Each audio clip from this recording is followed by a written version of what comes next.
The other thing what Disabled Refugee Welcome we're just doing is to analyze the gap in a system. Yes. From disability and migration. I got my processes there. Then at that time I met other girls which are amputated like me. They look like me. In my positive thinking, I'm listening to your story, I'm thinking, do you realize that you were chosen for this? Somehow, in the midst of the trauma and getting a disease at such a young age, I feel like you were chosen for this. Hello ladies, and welcome back to my channel. My name is Aisha, aka Nurse Aisha. I'm a registered nurse here to spread awareness on preventative health and lifestyle choices for women. That is my focus, so you can lead a healthier and more informed life. Welcome back to my channel. Today I have invited Rahel Atnafu, who works for the Independent Living Institute, ILI, which is a policy development center specializing in customer-driven policies for disabled people's freedom of choice, self-determination, self-respect, and dignity. She also works on a project within that institution called Disabled Refugees Welcome, DRW, a project for people who are new in Sweden, looking for work, and have some type of disability. So today, ladies, we're going to talk to her, and we're also going to listen to her personal story, how she came to Sweden as an immigrant with a disability and how she's moved along in the country as a woman and an immigrant with a disability, and how she works with people with disabilities to help them get into the society and thrive. Please welcome Rahel Atnafu. We're here to talk about Independent Living Institute and DRW and the work that you do with disabled people or disabled refugees and immigrants. But first, before we get into that, please introduce yourself to the audience. Thank you, Aisha, that you're having me on your channel. I appreciate. My name is Rahel Abebaw Atnafu. Yeah. Originally, I'm Ethiopian. Yes. And I came here to Sweden 16 years ago. And I have a disability. I got a bone cancer, osteosarcoma, when I was a teenager. And I'm living with disability. I have my own experience. I moved to Sweden because I married a man who's living in Sweden. Okay. And I was stable from the very beginning in Sweden, but anyway, I am a migrant. Okay. It's not my own country. I love immigrants. Love immigrant, yes, of course. But anyway, it was a lot of ups and downs. There are a lot of good things and challenges. Now I'm working for Independent Living Institute for the project Disabled Refugee Welcomes, and now for Disabled Refugee Welcome, the right to work. I'm happy. All in all, I'm really successful here in Sweden, I can say. Yes. And I'm married, and I'm a mother of one girl.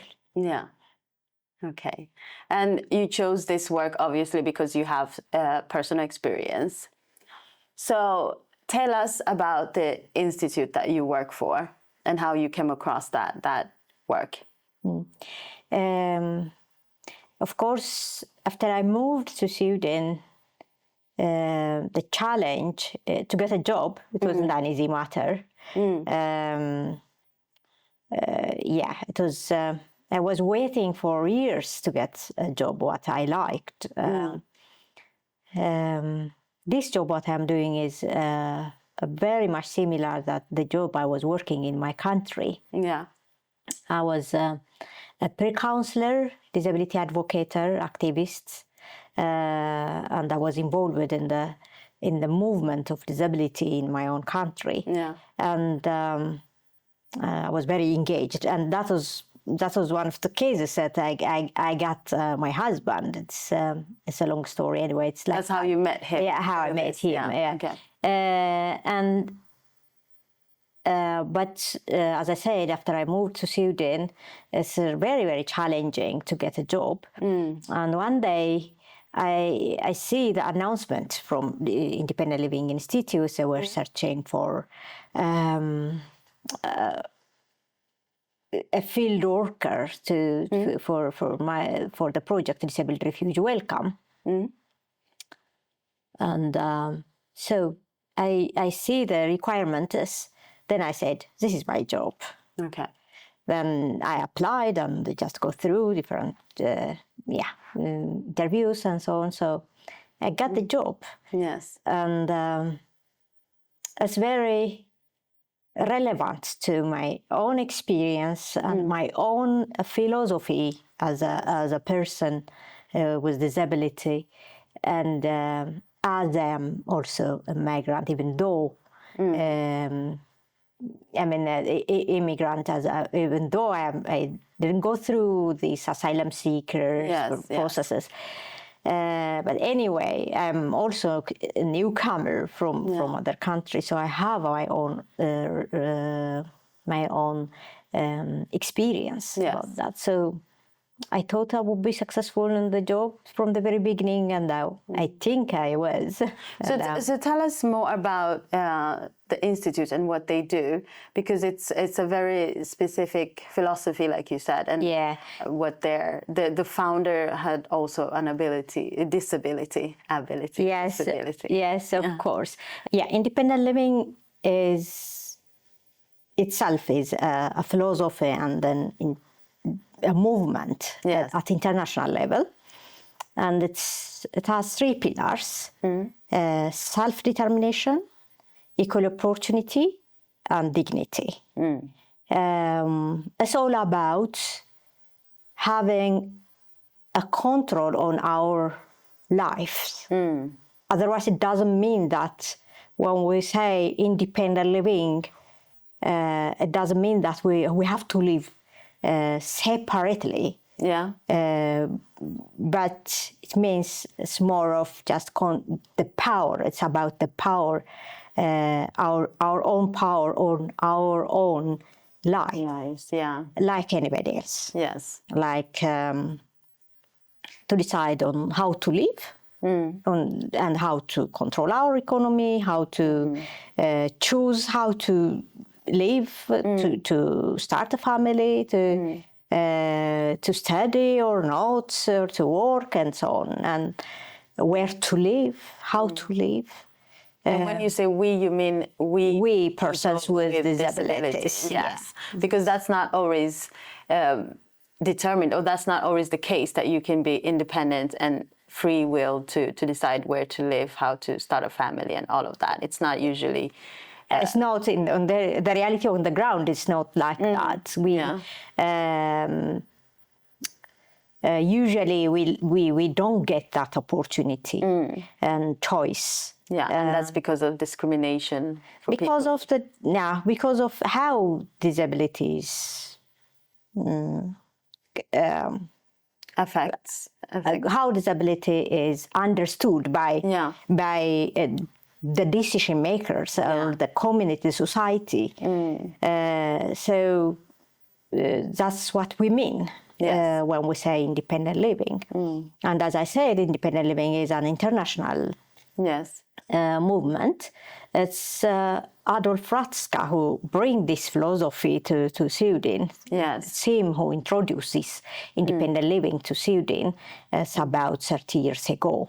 And it's him who is at the background of these organizations like Independent Living Institute, Stockholm Independent Living, Still, this room we are sitting in Still's meeting room, and their sister organizations, and we're just Ili's office is in Still's. So they're all under the same umbrella?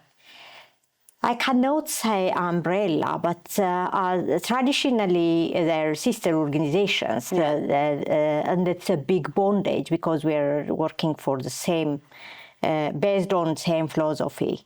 Otherwise, Ely and still has a little bit different structure. Still is member-based organization, a kind of like cooperative, Yes. focusing on personal assistance and so working also influence workers just on the policy issues. Yes. But Ely is a foundation, but smaller and has no member. Focus on the running different kind of projects, and through that just trying to support individuals depending on the nature of the projects, and at the same time to influence the others also. Just it can be the society. We are working lobby workers. Yeah. Through trainings, through different kind of activities. Yes, yes. I've seen you around in different scenarios, health-wise. You've been very. That's how we met. We met at I think it was a health exhibition. Yeah, exhibition. Yeah, and you were there talking about the rights for disabled people, and that is how you came to start DRW. So tell us a little bit more about that specific project and how it came about. Disabled Refuge Welcome was just, as the name indicates, is focused on migrants with disabilities. Yes. It was started in the beginning. It was a guy from Cameroon. His name is Julius. When Julius came through the sea as his it was a very challenging, and when he reached here in Sweden, and it was very challenging for him start from the reception. But he came like a boat. He was an illegal refugee. Yeah, it's like in the beginning. Yes, so he just on the immigration reception camps. Yes, and there it wasn't accessible for him. He has a disability, by the way, and he has a knowledge about independent living and Adolf Ratzka, and he called him. Okay. He called Adolf Ratzka, and Adolf listened to him, and Adolf realized that Adolf himself is a migrant from. His parents were migrants from Czech to Germany. He born in Germany. He has been in America for USA for study. Then there he learned about the independent living, and then he moved to Sweden, and so he has his own experience about just migrating, so from place to place, so, and the disability. Yes. So he listened to Julius, and he feel like this is just one of the things Eli can take a challenge to run the project. So he wrote the application, and this is Julius writing an application? No, it's Adolf Ratzka wrote the application. Then it gets funded from this Swedish Heritage Fund. Okay. And it was 3 years project. So that's how I hired, for example. So I'm very, very grateful for this chance. And it's a kind of, even if I have my own experience, but I never went through those challenges as an asylum seeker, and I wasn't flew through all those challenges. So it was a kind of a university for me to work in it and to work on it, and it is a very good experience. I had a very talented, a very capable bosses and workmates. So it was like that. The projects were focusing on the migrants, and it was more of to show the way here in Sweden how migrants should navigate through the system. And here in Sweden, you may have rights here and there. When we focus on the disabilities, there are kind of like aids equipment and a kind of like supporters, like personal assistant, guide, and this different kind of accommodations and support. Yes, as well. Yeah. But you have to know that, and you have to apply. It doesn't come to you direct. So you have to have awareness that you have these rights. You have to have the information and the kind of basic knowledge how to... And accommodating your home for your disability. Yes, of course. Those kind of arrangements is just you who ask. So that's what we were doing in that project, more of with the individuals. We reach out and we just disseminate the information and distribute the information, and people contact us. We contact migrants with disabilities. We just go to different places. We taught that it's disabled migrants can be there. It's already hard for people without a disability to navigate through the system and know their rights and know what they have access to and know what they can actually apply for. Because when you get into this country, you already have the problem with the language barrier. So it's some people give up because they really don't know, but you have to know even more. You have to have access to more information when you also have a disability. Yeah, exactly. It's like that. It's the language is one of the barriers. And this culture difference. Yes. When we come to health, for example, the health literacy. In health, there are a lot of things which is maybe not available in other countries. Okay. So you don't know. Yes. You don't ask. So as long as you don't express yourself, the doctors cannot know, or the health centers cannot know by themselves. So health-wise, we were just, in the project, we were just giving information. That was one of the basic thing what we were doing. And the other thing is just, okay, people get information. Yes. Then there has to be that specific information. Yeah, but how to get it? Yeah. Yeah. You can get transport, special transport in the system. So how you get it? So we explain about the process. So your goal is to promote disabled people's personal and political power as well. How is this what you're explaining, or how do you do that? Yeah, that's true. That's the whole independent living philosophy is just to empower the person. Yeah, but to empower the person, just information is power, you know? Yes, yes. And from the disability aspects, there are different kind of methods like peer counseling, peer support, trainings, and so on. Just empower people to the next level, and for self-determination, you must deal with the fact that you have.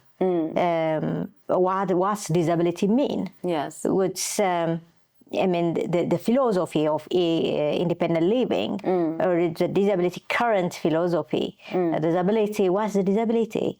Yes. And how it is not your fault to be disabled. And just we gave a kind of support through training, through peer support and so on, how disability is not an issue of that person. It's what makes me disabled is the society which is not including me. And so we are working towards that.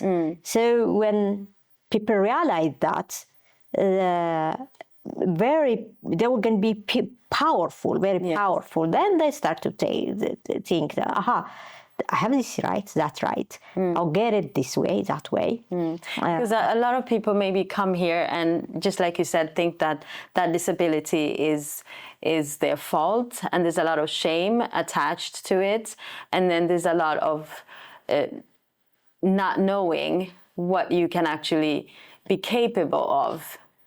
Even though you have this disability, just a simple thing like having an access to a wheelchair, perhaps, or a prosthetic something, arm or leg, if you're coming from a war zone. So that is the kind of information that you then promote, and they have access to healthcare to be able to get what kind of, medicine if they need that. So, that's one part. That is that, and. At the same time, we were working. That's what we are working with the individuals, migrants with disabilities. That we are also just analyzing. First, we're just when we meet people, we interview them. We have an interview blanket as an interview form. Then they fill it. That's help us to. Mapping the situation of the person, because it's very diverse. It's very different cases from person to person. So that's a basic thing, a foundation of our relationship with the person. Then we will make an individual plan with the person, what's the things after we mapping, we just, we know what can we do with the person together to push the person or to help the person to come to more to the society, to include in himself or herself to the society. So that's one thing, and we have follow up. The person, how it is. It depends. Sometimes the follow-up is very tight. It can be in a weeks, and it can be in 2 weeks, and so on. As I said, it depends on the situation. And the other thing what Disabled Refugee Welcome we're just doing is to analyze the gap in a system. From disability and migration, intersectionality, and what is missed. And we just came up with the reporters, different kind of reporters, remis, referrals. Refer is one of the methods we are doing. Just we refer people to different organizations, but we are just writing for the politicians and for different authorities who are working on the issue, on the migration issue or on the disability issue. And for example, there are authorities who are focusing on the disability issues, but they usually miss the migration part. And the migration, those organizations who are working on migration miss the disability issues. There's this intersectionality. So then you inform them on what needs to be done. Specifically. We're just trying to show that through different kind of articles, through reporters, through being participating in different kind of reports. For example, what do they usually miss? Can you say something specific that they use? For example, the establishing program by itself, designed for migrants, establishment program is designed for migrants without disability. So it's difficult for that program to accommodate migrants with disabilities. For example, as I said, we met people, for example, in different kind of disabilities. Yeah. For example, there was a blind woman who didn't get information about seeing Centralen. It takes 6 months to get that information for that woman. So the specific eye institution. It is a kind of center which is helping for persons with who has visual disability to be assess to assess their needs, and they are doing like assess the need, and they refer to accordingly To accommodate the disability. Yeah. Blindness specifically. Yeah, for example, the school which is working for blindness, the Swedish school for migrants. So it took 6 months for her to know even that information. Yeah. So which means 6 months is just gone from her life. And as common like for most of the migrants with disabilities in different ways, their time from their life is unnecessarily gone because of the rigidity of the system. So we are just showing that with facts, with people. So, and we are just participating in different kind of networks. We're believing in network. Yeah. So in networks, for example, with different organizations who are working on the migration and disability issues. So it was very effective to give information, and we participate in studies, for example. So this is not just towards the Migration Board, the Swedish Migration Board. So this is also with other organizations that meet migrants. Because I was thinking about, for instance, when they get to start learning the language, Swedish for refugees, that could also be a problem because it's not completely accommodating. Because I believe, Sweden, I have to say, is one of the best countries to live in when you have a disability, if you have a disability, because there's a lot of accommodation, but there's a gap. From what I hear, what you're saying, there's a gap when it comes to refugees or migrants with a disability. Yes, there are. When you're close to it, there are a lot of hinders to get that, to enjoy that right. Yeah. And when we're back to the migration status, to get this health and supports, you have to be Swedish. You have to be not Swedish directly, but you have to have personnummer, this personal number. So basically the coordination number. But it has to be complete. You have to have some type of status. Yeah, you have to have a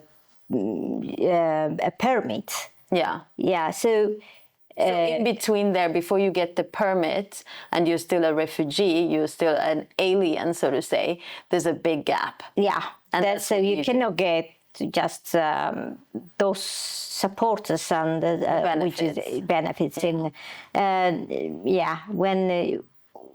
If you need, for example, a guide or personal assistant or fashion, it's a special transport for persons with disabilities, you cannot get it. You can't. So you have to have resident permit first. And that is, okay, after you get a resident permit, as I said, it's not automatic. So you need basic knowledge on the or information about your rights and what's working, what's not working. And the knowledge cannot come overnight. Yeah. So there must be a support somewhere. Yes. There are supports here and there. There are organizations governmental and non-governmental organizations, volunteers. Yes. But you have to have information about where are they, how you contact them, and so on. So those who get information early, they get less challenge than others who couldn't get any information, proper information from the very early stage.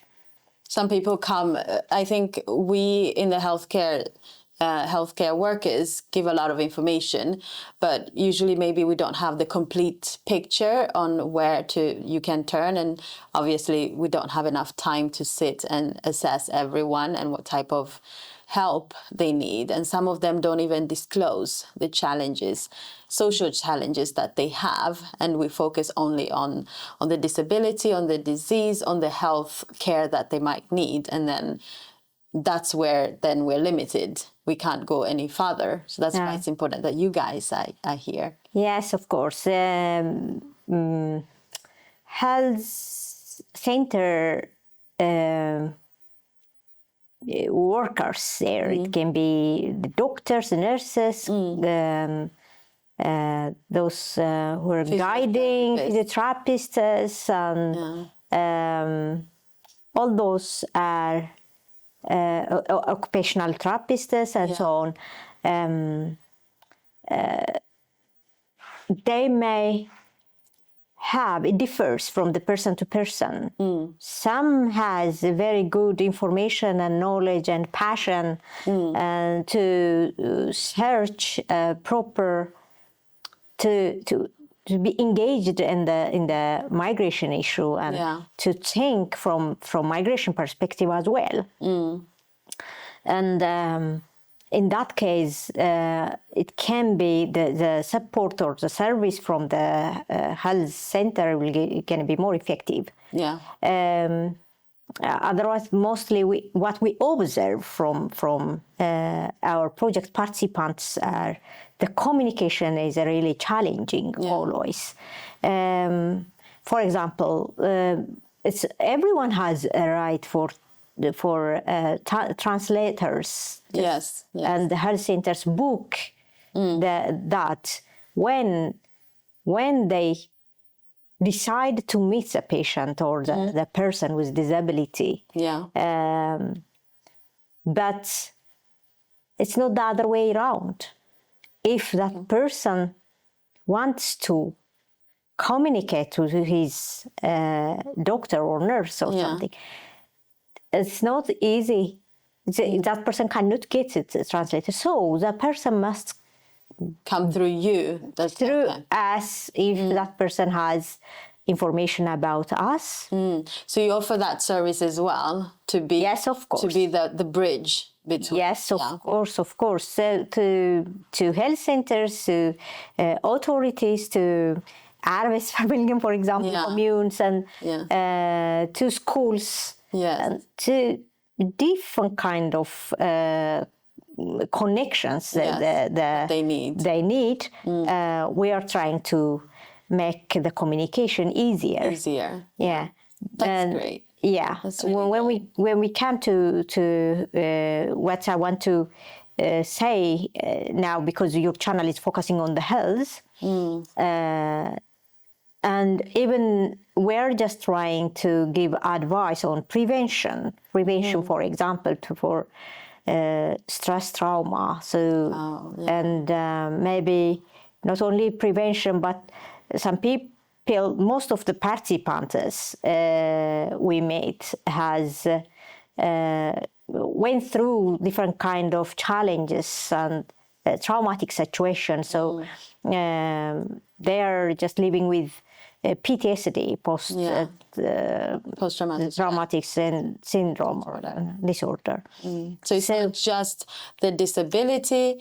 On top of that, there's the stress. That's one of the common health issue among the project participants. And the other thing is the situation by itself, the challenge by itself, makes the migrants with disabilities more vulnerable Yeah. for other trauma or stress, and for the Stress reactions, that's what yes. So just randomly, if you ask them, just most of them cannot sleep because they don't know where to go. We back to this what you call it, hopelessness and fear. yeah, the system. For example, the system they have this bond situation, this, the place to live. Yeah. They have maximum 3 years contract for the first time. You mean the refugee camps? Is that No, after the refugee camps, they say the person gets a resident permit. Okay, yeah. And then the migration authority and the municipality arrange this arrangement. But that's only just time limited. Yeah, okay. After that, the person is responsible. Okay. To get her own way to get a place to live. So now we work with that person getting independent from the system. Yes, of course. So that's what an example that how the system, this establishment program is so rigid. The assumption is within 3 years that person just learns basic Swedish and just get job and just get own income, so that person can rent somewhere. Yeah. But it's not easy for the person with disability to do that. To get the basic, for example, it can be different kind of accommodations, like it can be supporters, it can be hjälpmedel, it is equipment which is helping. It can be orthotic, prosthetic, so rullstool, wheelchairs, and so on. So do you work with people with only physical disabilities? No, or do you accommodate any other? No, we are working with all kind of disabilities. It's independent living itself just as cross disability thinking. So we have no.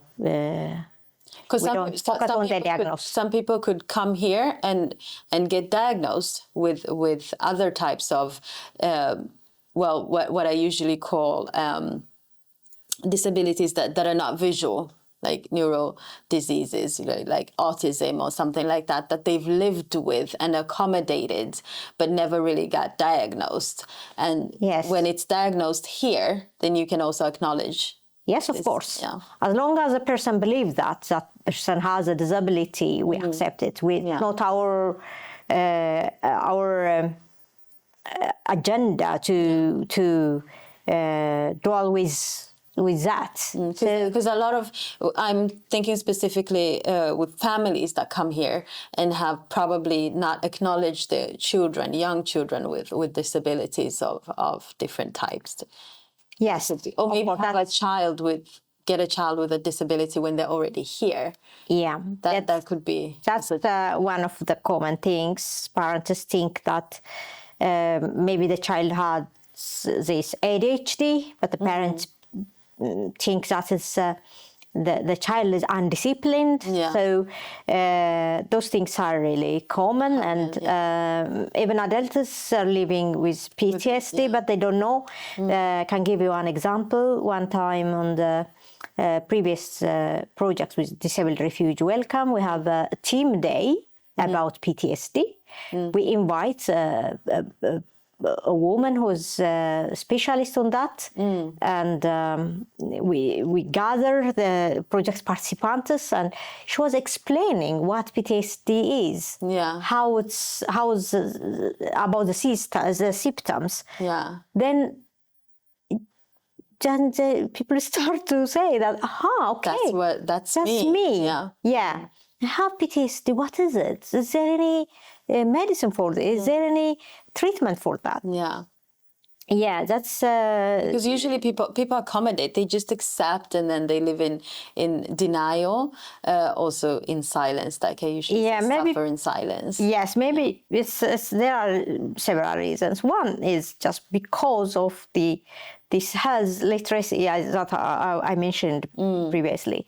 Maybe Health illiteracy. health illiteracy. So if you are not literate, if you don't know, and then what's healthy, being healthy is, Yeah. what's not. So yeah, that is it. And the other thing is just because of culture, because of religion, tradition, and as you said, some things are just taboo to say it out. Yeah, the stigma. There's so much of that.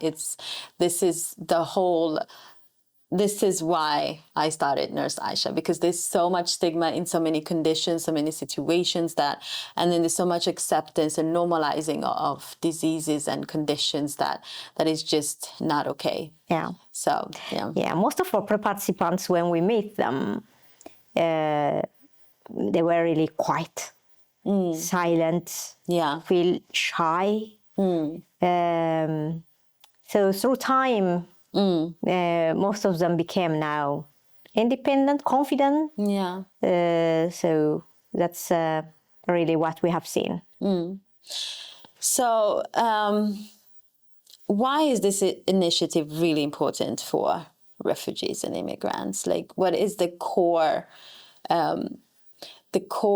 of this project that is really, really important for to have? Yeah, that's important. From the very beginning, Adolf and other who are working at Ely have seen that it's a big gap as an issue which must be visible to others. And those migrants with disabilities must get some place to go, to gather, then to get assistant, kind of support. Yeah. So, because as I previously said, this intersectionality missed. So, Disabled Refuge Welcome is all about focusing on the intersectionality, migration and disability. So those disability focus activities must include migration. Yeah. They have to have that eyeglass, so they have to look from that perspective. And the migration issues also must consider or must have a kind of ability to accommodate disability also. It's from the reception and to the integration, they have to have a way. So that's very important. Yeah, it is very, very important, and we believe that we brought some kind of change. We consider as an expert now to regarding disability and migration. And we learn a lot also. We just found out so many things. And I can imagine because it's always a challenge. And I believe this is, when it comes to health issues, because this is a health issue as well. And there's always a challenge within the challenge. So it's not always, when you focus on one thing, that it's not always just that one thing. You have to accommodate for others. And this is why I love what you do, because I have worked with people with disabilities for a very long time, but never really realized that there is that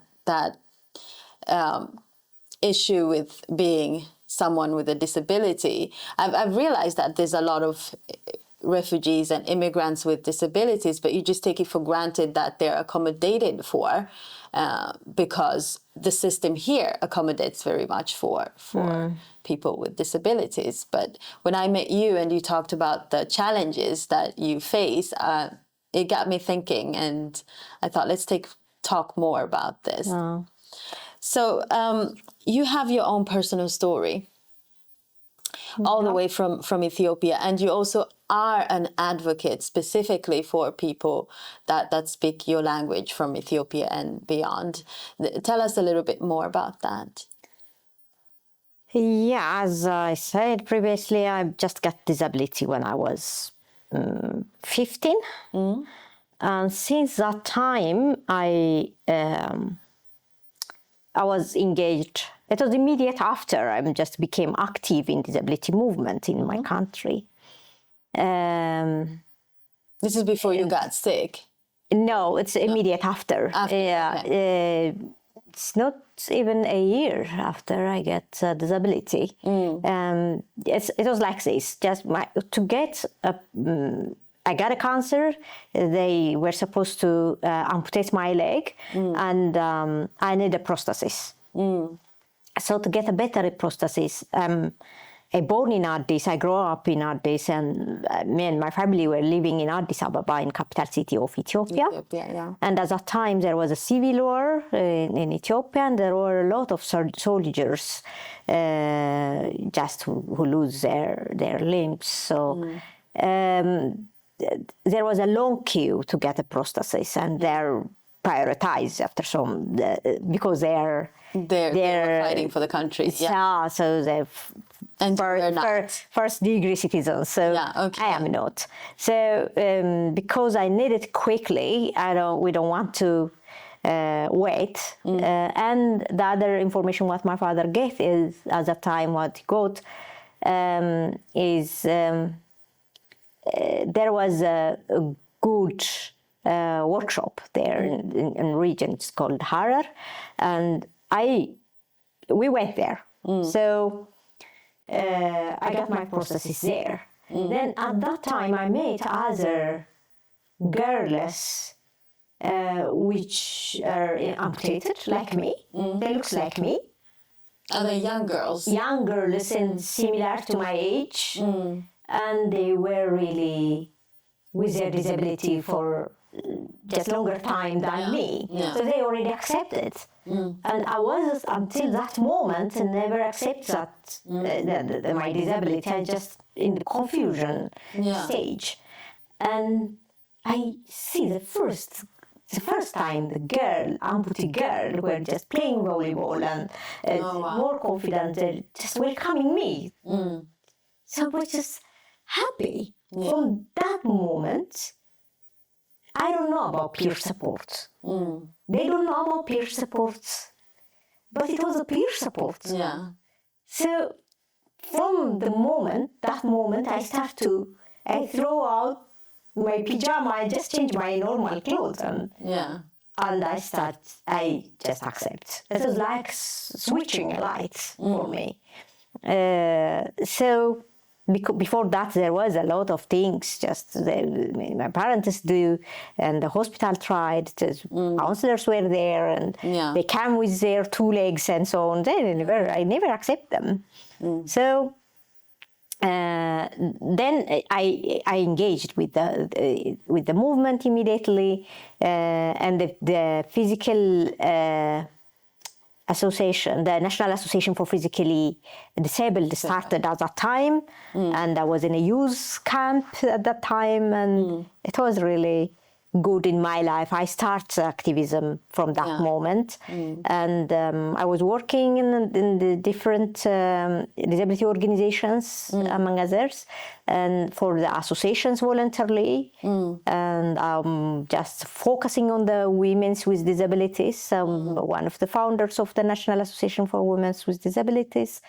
I got it. Actually, I was lucky also. I was just listened, and I had a very good friends and very good cooperation with different kind of disability organizations. So we started an umbrella organization with different kind of disabilities, blindness, At deaf, 15? stones. No, I mean just I'm talking about the whole Process. the whole Okay. process. So now we're beyond. Okay. Yeah, when I became adult, so I got a chance to be one of the leaders. So I was in a leading positions, in different positions, until I moved to Sweden. And my actual work was just a counselor, peer counselor, and disability advocate. I was working for Landmine Survivors Network. It's an American organization, and it's an international organization which gives me very good chance to get exposures to different kind of networks. In my positive thinking, I'm listening to your story. I'm thinking, do you realize that you were chosen for this? Somehow, in the midst of the trauma and getting a disease at such a young age, I feel like you were chosen for this. Do you feel that? I don't dare to say that, but anyway, what I believe is when this cancer comes, it was first my mother said, "Why? Why my daughter?" She was saying, "Why?" But it wasn't a curse for me. It was, of course, an opportunity. If I wouldn't get a disability, maybe I would be just an ordinary lady, and maybe I would just academically, maybe I would going to be more focused on my education. Of course, it distracts me from that. I mean, I was focused on the movement. So I feel like it was a blessing in disguise, even though you might look at it some other way, but you got a chance to work with, I think you said, women with disabilities, because that's also specific. Yes. Women with disabilities also have maybe not the same opportunities, and they have there is a discrimination within a discriminated society. It is when we talk that. Yes, this is a typical example. Women with disabilities. Women with disabilities are really excluded in disability areas. And also targeted somehow. Yes, of course, there is a discrimination within a disability movement. So that's a long story, but anyway, said in Ethiopia there is now a strong organization. It's one of the strong disability organizations at national level is a National Association for Women with Disabilities. I'm really proud of it. And you are one of the people that I'm one of the founders. Yeah. And that's amazing. Still I have a connection with especially with the National Association for Physically Disabled, and there is a partnership from Swedish organization, and there is a project which is active right now. And I'm trying all my best to keep this connection between Swedish organizations and Ethiopian organizations. I have this expertise as an Ethiopian. I know the situation related with disability. I know how it is, so the system is working because I was from there. And thanks to the organizations like Independent Living Institute, like the other disability organizations like the HR, My Right, and so on, I have a very good exposure for the disability movement here in Sweden. So I am trying to be a very good bridge between those countries. So that's what I can do in a very good way. So I can say that I want to say thank you for those organizations for the opportunity they gave me, and they believe in me. And I will continue as far as the situation allows me. And you have so you work with this project, and you also work a little bit with still the projects in Ethiopia. So you Yes, have a of lot course. on your plate, basically. Yes, that one is just my work related with Ethiopia is just more of my volunteer work. It's not, I'm not getting any payment from that.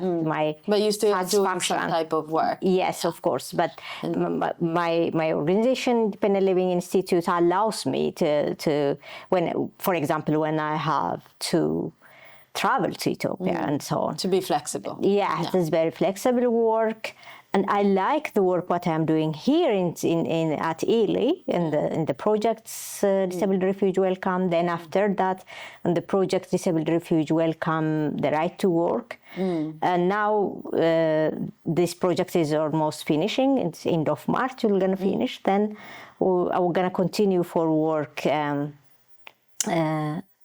Disabled Refuge Welcome Center, this support center. Yeah, This guiding and advising, and we're going to continue. So I'm around. That's good. That's really great. So we talked a little bit about how important it is to be seen and to see someone that looks like you, because you described it as a young girl at 15, you saw someone that was like you, and then they gave you support and made you seen and then welcomed you. And this is what you're doing with Disabled Refugees Welcome. It's really, really beautiful work that you're doing. And thank you for that work. Thank you. So when they see you and they see that you are in their situation and you know their situation and then you welcome them, it gives that so much power to it. Yes, of course. We have seen that from our own experience. As I said, it's very powerful just when you see the person who looks like you and that person share the experience. So you listen. Yeah. Easily, you understand it easily, and you feel seen. It's very and yes. we all want to be seen. Yes, of course, it's very, very important. It's Disabled Refuge Welcome is successful because the staff has the actual experience as a migrant as well as with disability. All of you that work in this project, you're all immigrants and have a disability.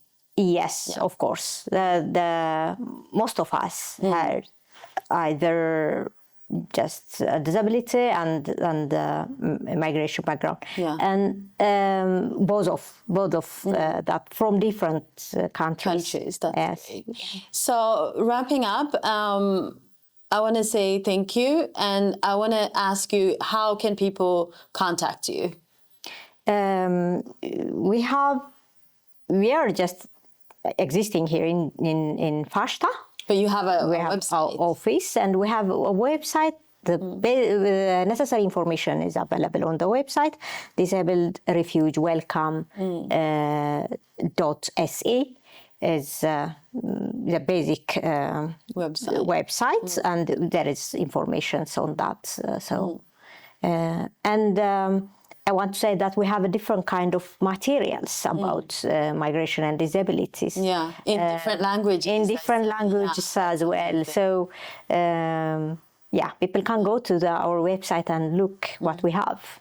And if you are a migrant, a refugee, and person living with a disability, you can contact Rahel. I'll leave her contact information in the description box. And you can come here and feel welcome and get peer support, either from you or others that work with this project. Exactly, yeah. Thank you so much, everyone, for watching, and I thank you for sharing this information. I'll see you all in my next video. Thank you, Aisha. Thank you. Thank you. Bye.